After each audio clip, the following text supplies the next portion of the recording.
Welcome, everyone. Welcome to the show. This is UAP Truth 33. I'm John. I'm your host today, covering the Holloman Air Force Base. A lot of strange things happened at Holloman Air Force Base in the past, having to do with UAP, UFOs, not only in the past, but also more recent. The main story I want to cover is two filmmakers, documentary filmmakers. One was completely skeptical of the UAP subject, had no interest.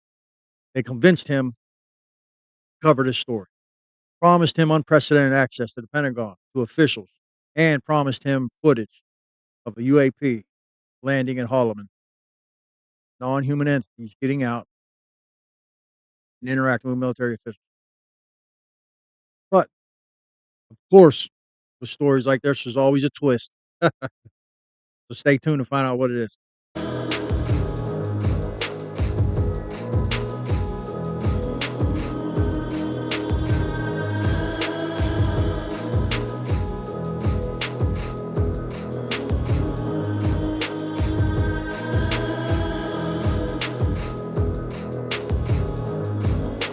Landing of alien crafts at Holloman Air Force Base. What did you see, Mr. Shartle? I saw footage of three disc-shaped crafts. One of the crafts landed and two of them went away. Why did it land? It appeared to be in trouble because it oscillated all the way down to the ground. A sliding door opened, the ramp was extended, and out came three aliens. They were human-sized, they had odd gray complexion and a pronounced nose. They wore tight-fitting jumpsuits, thin headdresses that appeared to be communication devices. In their hands, they held a translator. A Holloman base commander and other Air Force officers went out to meet me. You actually saw these aliens on the film? Yes. This film footage sounded very, very special, and we wanted to use it as the ending of our television special. At the last minute, the film was confiscated, and we lost the whole finale of our show. But what I saw and heard was enough to convince me that, the phenomenon of UFOs is real, very real. What did your superior officers tell you? I was told it was theatrical footage the Air Force has purchased to make a training film.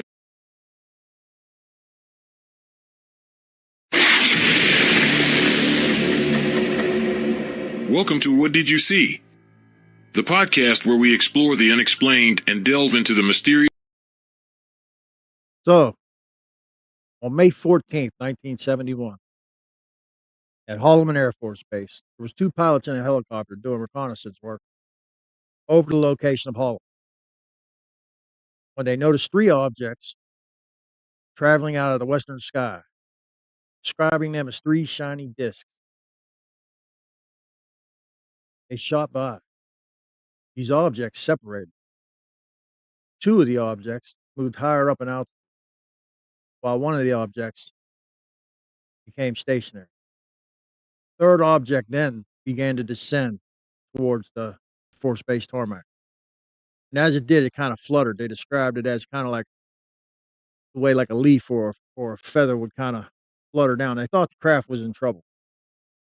They recorded reportedly 600 feet of film of this event.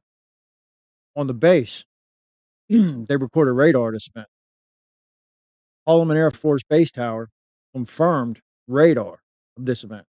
As the descending UFO approached the tarmac, three legs extended from the bottom of the craft.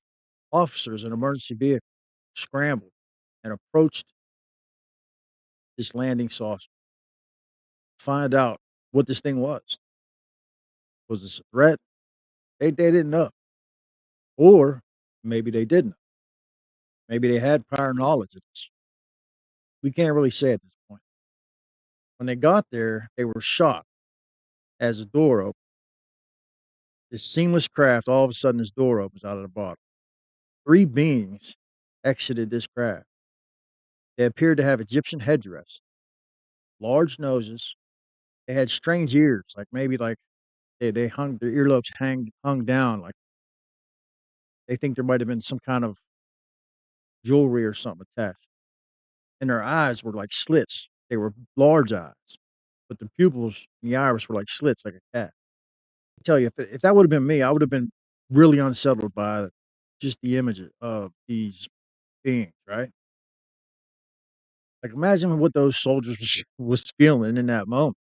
Probably shock, fear, or was this a planned event? Hard to say. It really is.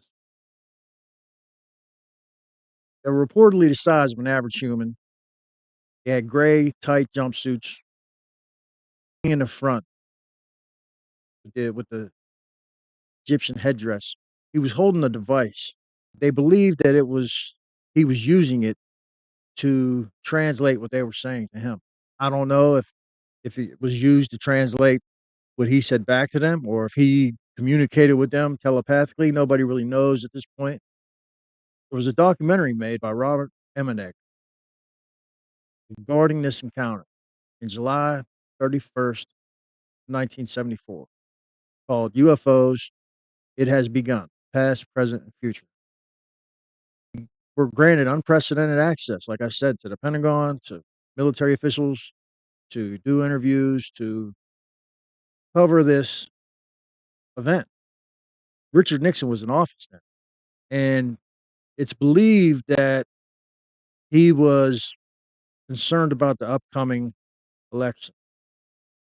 So he wanted to use this as kind of like a disclosure event, guarantee him the presidency. There's actually interviews. I'm going to show you the interviews. This documentary was the only one ever officially sanctioned by the Air Force. So this was an officially sanctioned documentary by the Air Force. And they say it's reported President Nixon was actually considering disclosing UAP UFO reality. The complete footage was reported to be turned over to filmmakers. They were promising the filmmakers that they would be granted this footage. So that was the main way that they got Robert Emmenegger to cover this subject, because he was a skeptic. He had no interest in the UFO subject at all. But they used this as a way like, hey man, this is going to make you world famous. You're going to go down in history. They sold it. They sold it to him. Then at the last minute, unexplainably, they refused to turn over the footage. It turned out that Watergate was happening. The political scene was changing, and there was officials higher up that were putting the kibosh on this story. And I want you guys to check out these interviews, listen to what these people have to say. And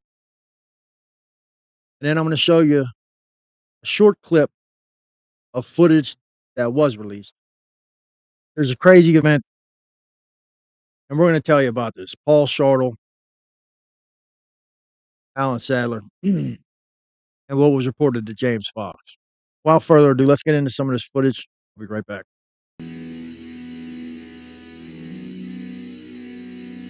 And I was involved in one of the key stories that confirms that they're not covering up, and that was the story of the Holloman Air Force Base film.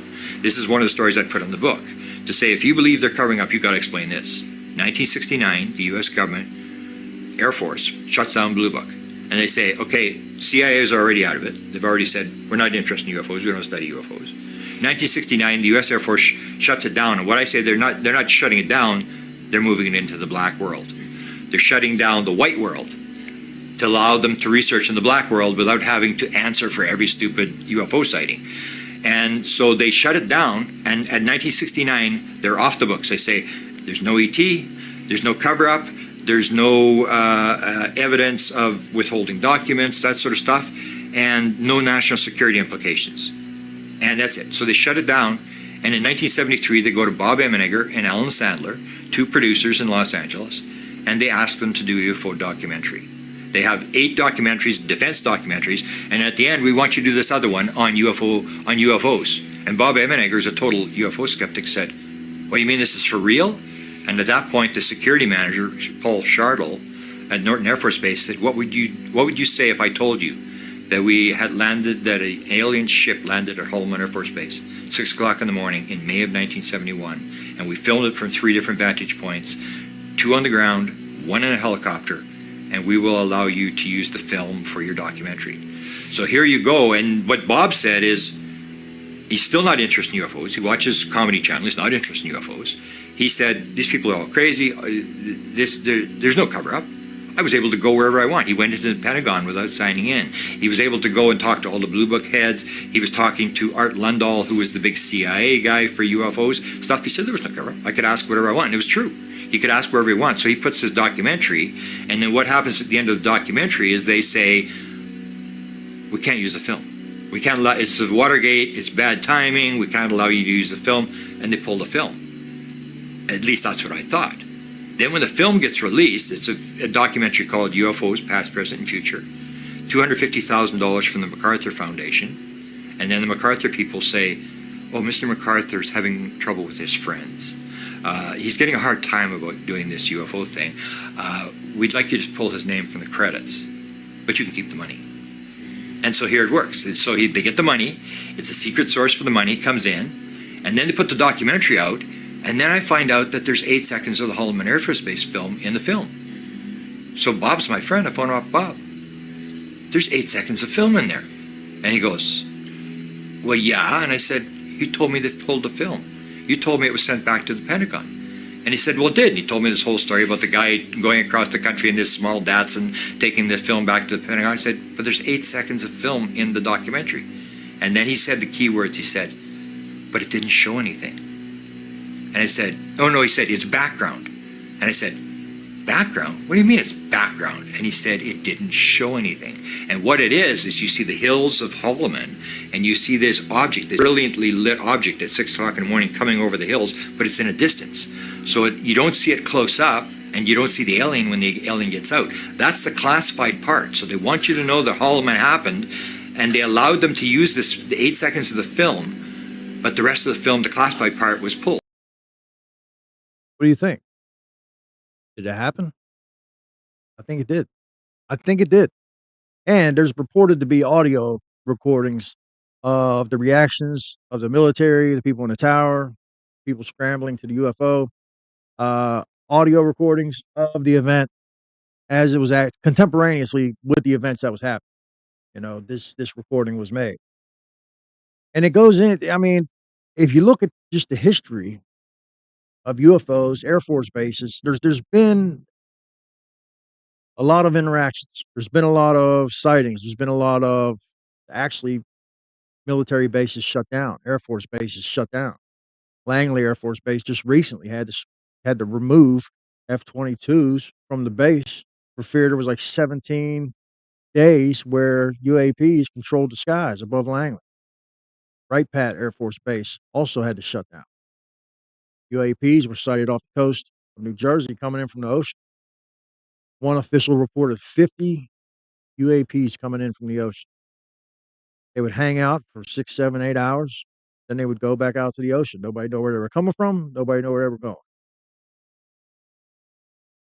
Edwards Air Force Base, October 7th, 1965. A squadron of UFOs was seen over the military base, which caused quite a stir. Military jets were launched. Confirmation by other military establishments were made. There were communications taking place trying to figure out what exactly these craft were, what they were doing, what they wanted. They were seen for over 6 hours. There was photos of the object, reported to be changing shape, also recorded on high-speed camera film. It goes on and on. Gordon Cooper, legendary astronaut pilot, recounted an extraordinary account of UFO landing at Edwards Air Force Base in 1957. He claimed a silver dish-shaped craft flew overhead, hovered, extended 3 legs, and touched down on a dry lake bed at the base. Kind of sounds similar to what happened at Holloman. Cooper had a camera crew filming precision landing system installation at the time. And they managed to capture the entire event on film. The craft was described as smooth metallic, about 30 feet across. As the crew approached the object, suddenly it took off. Cooper followed protocol and reported the footage to Washington, which, yeah, I'm sure he later regretted that. But after sending it in, or turning it over, however that went, it was never seen again.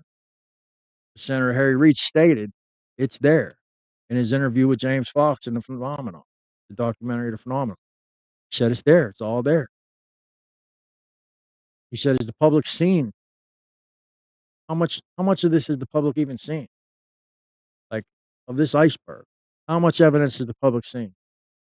Harry Reid said, they haven't even seen the tip of the iceberg.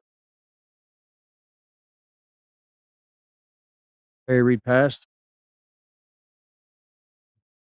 And then there was an account James Fox was talking about Alan Sadler, the other documentary filmmaker of the Holloman Air Force Base landing. James Fox recorded a conversation with Alan Sadler where Alan told him that he saw the full footage with the beings, the interaction, the whole thing. James asked him, well, how'd you see that? Why didn't you say anything? Alan had never told Robert Emenegger that he saw it. But it turned out that men in suits, nobody knows who they were, came in, confiscated the film, was never seen again. And the person that showed Alan Sadler that film, Paul Shartle, ended up dying in a car crash, head-on car collision a couple years later. And this is strange because this kind of coincides with other cases. I covered the Kecksburg case in Pennsylvania. UFO crashed, and there was a DJ, talk show host on the radio. And David Grusch has testified about this, that people have been harmed. David Grusch, in his whistleblower congressional hearing testimony in July 2023, he testified that people he knows, colleagues, have been hurt. And when Representative Burleson, I believe, asked them, were they hurt by the phenomenon or were they hurt by people? He said both. So this secret is very tightly held. And I've proposed for a long time that it's because there's a secret cabal, which David Grusch testified to, that's siphoning off taxpayer money to these secret access programs. They don't tell us how much they spend. They don't tell us what they spend it on. They don't answer to Congress. They don't answer to the president. They sure as hell don't answer to us. So there's a global cabal, corporate entities, career people inside and outside of government who are hoarding these secrets and are willing to take life in order to keep these secrets. This is what we're up against. Here, check out this clip. I'll be right back. Force Base established in 1942 and located 6 miles southwest of the central business district of Alamogordo, New Mexico. The story begins in 1971 when Emenegger and producer, director Alan Sandler were invited by U.S. intelligence to Norton Air Force Base in California to discuss the significant UFO phenomenon that had occurred previously and create a documentary film about it. He points out this happened not far from Socorro, where Lonnie Zamora had his famous sighting roughly a year prior of a similarly shaped, tic-tac, white craft and beings walking around the UFO. There is no official record of the reason why the U.S. government allowed giving secret UFO footage for a documentary film. It was promised by the USAF officials to get the authentic UFO landing footage that happened at Holloman Air Force Base in New Mexico in 1971. One of the military's officials named Paul Shartle, who was in charge of the audio-video department, said in a 1988 national television broadcast with Mike Farrell that he had watched the 16mm film of 3 disc-shaped craft. I saw footage of 3 disc-shaped crafts. One of the crafts landed and 2 of them went away. However, it did land on 3 pods. A sliding door opened, a ramp was extended, and out came 3 aliens. They were human-sized. They had an odd gray complexion and a pronounced nose. They wore tight-fitting jumpsuits, thin headdresses that appeared to be communication devices, and in their hands they held a translator, I was told. Mr. Fox revealed on the podcast that Alan Sandler told him on the phone call that he had seen 3 discs escorted by a military jet. He was not sure of the altitude, but he estimated that they were at roughly 10 to 12,000 feet, Mr. Fox said. Emenegger claimed that he personally visited the landing site and inspected the area where the extraterrestrial craft had been stored, and that the U.S. military and the alien visitors had held meetings that lasted for several days. I don't know the exact date.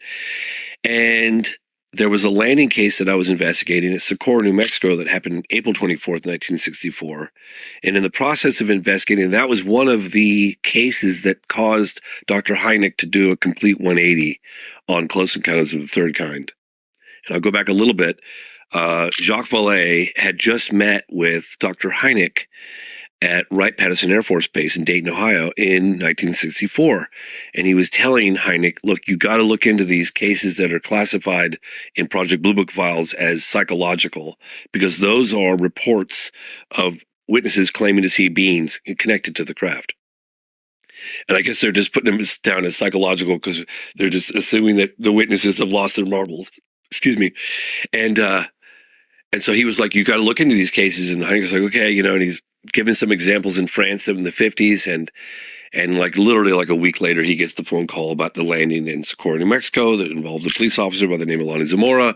So anyway, I'm really sticking my teeth into that case. I'm getting to know his family, his wife. I go to the National Archives with the guy that wrote the book on it, Ray Sanford, Socorro Saucer in a Pentagon Pantry. And I come across these articles in the UFO Bulletin by a woman named Coral Lorenzen. Excuse me if I don't pronounce her name correctly, but she was writing articles about a landing that happened at Holloman right around the same time. Very, very credible reporter. She was thought in the UFO community to be very credible. Like if she put something out there, it was thoroughly researched and there was substance to it. So I read one article and she had, I think some military officials that were interviewing, they might've been anonymous. And then another one was a pilot. So it's two separate articles about this landing at Holloman. So that was pretty much the first credible time I'd really heard about it, right? Because I just quickly dismissed it in the past. Well, I'm going, all right, well, I'm investigating a case, the landing case in Socorro. Holloman is just a stone's throw away from Socorro, where the crow flies. I believe that the creatures, you know, that Socorro happened. It was the case that turned around Hynek. Why not have cameras rolling and have it happen just, you know, at White Sands or Holloman Air Force Base, which is really close by. So I was open to it. Mm-hmm. Then I watched, I'll give you the truncated version. I watched the documentary UFOs Past, Present, and Future by Emma Nager and Alan Sandler. And that talks about an event that may have happened or that could happen, may have already happened, or maybe it, you know, or it could happen. Mm-hmm. And that was about the landing in Holloman Air Force Base, and that the beings got out and interacted with the base commanders.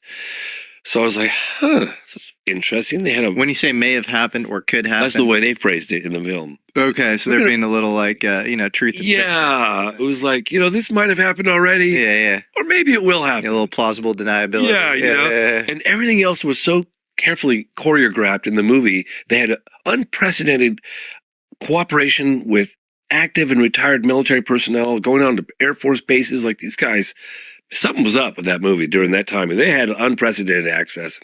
So anyway, so then I get in touch with the filmmakers, Emma Nager. I interviewed him, and he's like, "Yeah, that event really happened. We were gonna get the video and feature it in the film, and then the last minute they pulled it, whatever." And so then I'm talking to Alan Sandler about it, and this is going on over a couple of year period.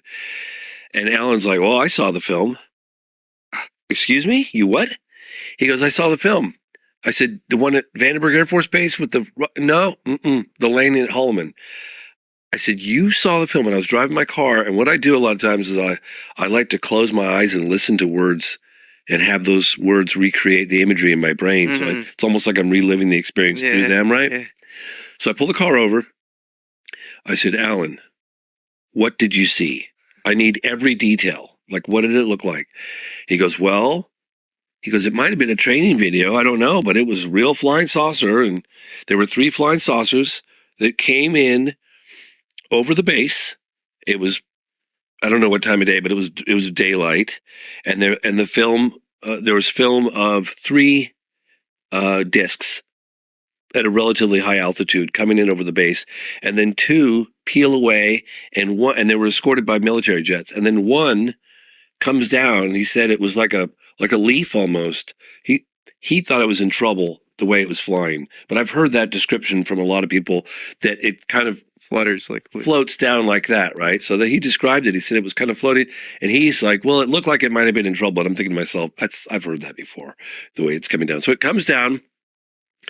He goes, it landed, and he goes, "You know, James, it was just like a sci-fi movie. You know, those doors just open and there's no seam or anything?" He said, "That's what it looked like. It opened and dropped. And then 2 individuals, beings, aliens, whatever you want to call them. This is according to Alan Sandler. He told me this.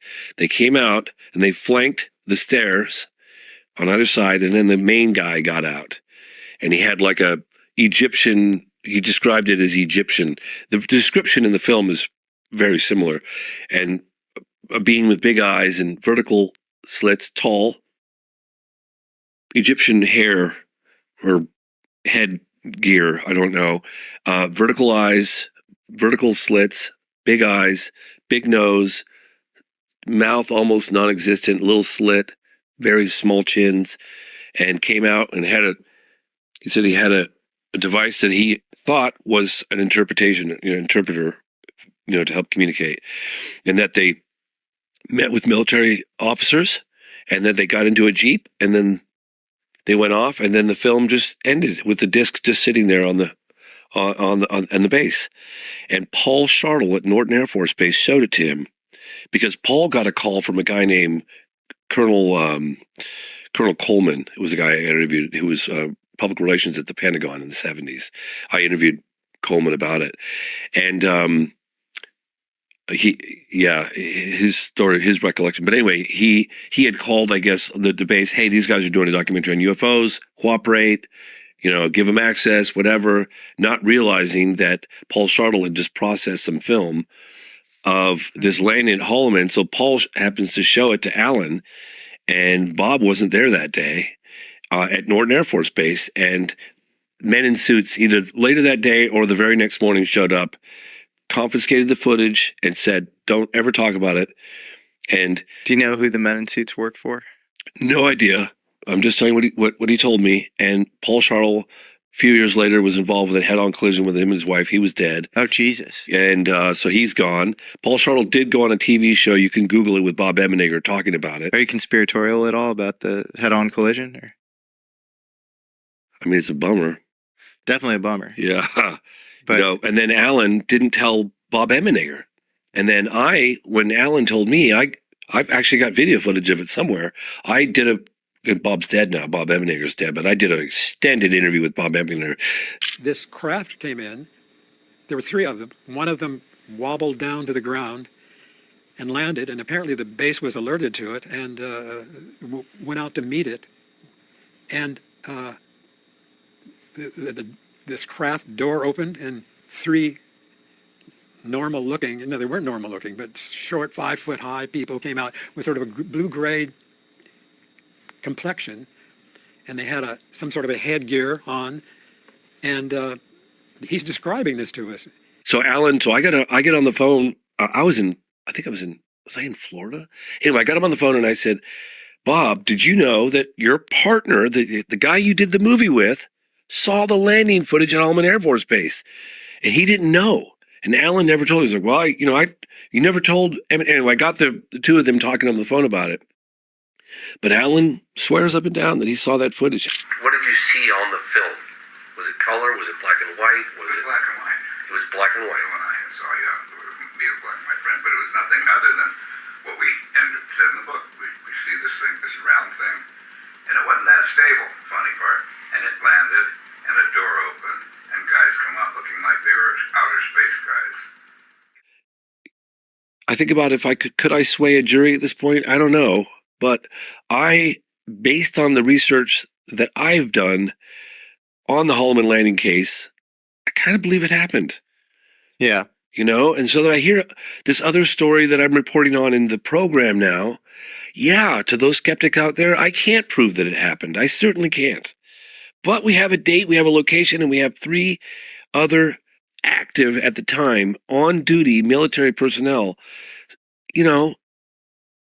Let's dig into it further. For sure. Yes. It's too significant. If it happened, it's too important to just dismiss because of a lack of evidence. Well, it's hard to look into something if you don't know about it. Of course. Yeah, no, and I think widening the surface area on something and saying, I think it's true. Yeah. But we also need to look more into it. It's a very valid form of analysis. I mean, I want to talk about these mysterious men in suits that always seem to swoop in, sometimes at the last moment, confiscate the footage, confiscate the evidence, the radar evidence, the audio evidence, video evidence. They take it, they confiscate it, it's never seen again.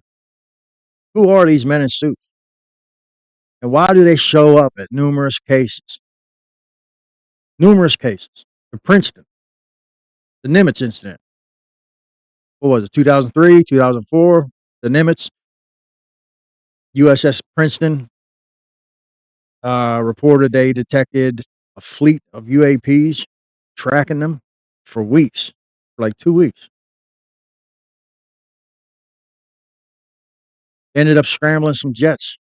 And that was the famous Tic Tac, you know? That evidence was seized by mysterious men in suits that landed in a helicopter. I believe it was Sean Cahill spoke about that. Lou Elizondo spoke about that. Christopher Mellon spoken about that. Not only that, but we can go back to 1979, the Tehran and UFO incident, where F-4 Phantoms pilots from Iran attempted to intercept the UFO. I believe he tried to shoot the thing down, and all his instruments in the plane shut off.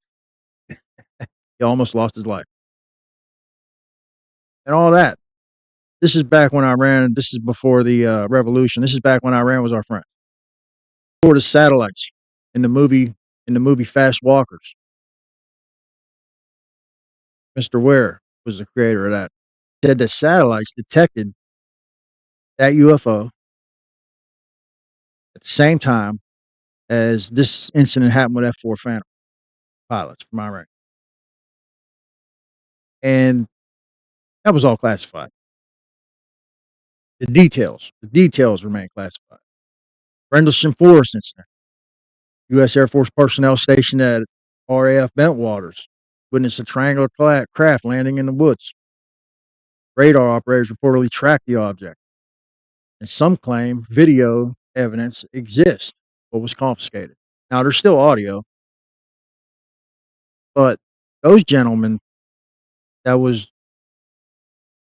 involved in that situation, man, they were interrogated as if they were criminals. Some of them acquired injuries from interaction with the craft. Aniston touched the craft, had a download of ones and zeros. And, people claim this is all just,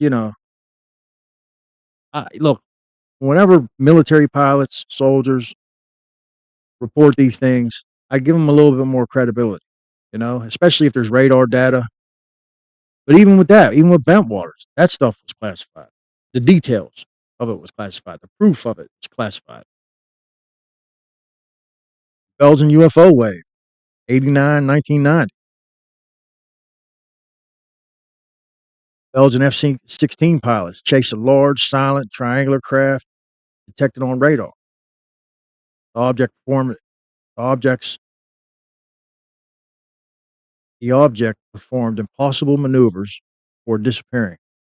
Some reports suggest military evidence existed, but it was all classified.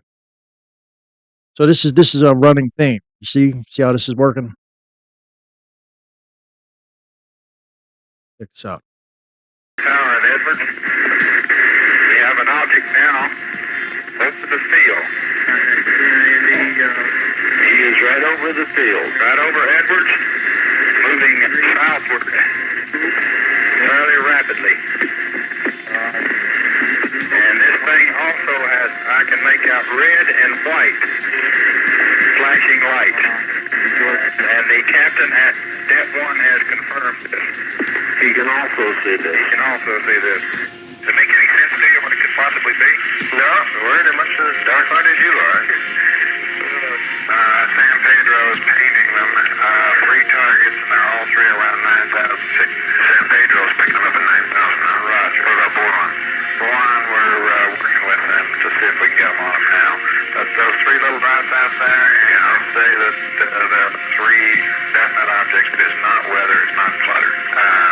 They see the objects, but they don't see, they're not aircraft. No, they can't tell what they are. The incident that unfolded in November 1994 over Nellis is one of the most significant pieces of military video footage of a UFO ever captured. The Nellis Range is situated about 40 miles northwest of Las Vegas. and comprises around about 4,700 square miles. Mostly that's desert. And approximately at 4 p.m. travelling from the east came an unusual object that was first picked up on radar 24 miles out heading towards them. By the time it reached the facility, it had slowed down and was moving erratically. The camera footage that you're about to see is taken from that event, and you can clearly see that the UFO, whatever this object is, seemingly looks to be changing shape.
This is by far one of the most significant pieces of video. 6 years later, Cooper again encountered a UFO.